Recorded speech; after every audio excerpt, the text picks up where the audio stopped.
இந்த புதுச்சேரி கவர்மெண்ட்டை பத்தி நாம சொல்லியே ஆகணும். இது டெஃபினட்டா தமிழ்நாட்டில் இருக்கிற மாதிரி நம்ம திமுக கவர்மெண்ட் மாதிரி கிடையவே கிடையாது. ஏன்னா வேற ஒரு அரசியல் கட்சி நடத்துற நிகழ்ச்சியாகவே இருந்தாலும் அந்த நிகழ்ச்சிக்கு தன்னெழுச்சியா வர நம்ம மக்களுக்கு பாதுகாப்பு கொடுத்து பாரபட்சமே காட்டாம இந்த கவர்மெண்ட் நடந்துகிட்டு இருக்கிறாங்க.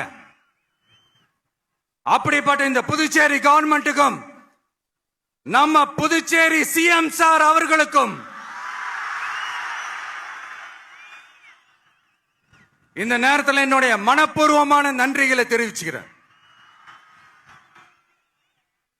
இத பார்த்தாவது தமிழ்நாட்டில் இருக்கிற அந்த திமுக கவர்மெண்ட் கத்துக்கிட்டா நல்லா இருக்கும்.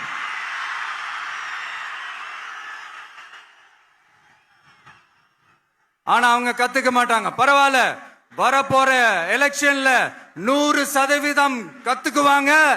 அத நம்ம மக்கள் பார்த்துக்குவாங்க.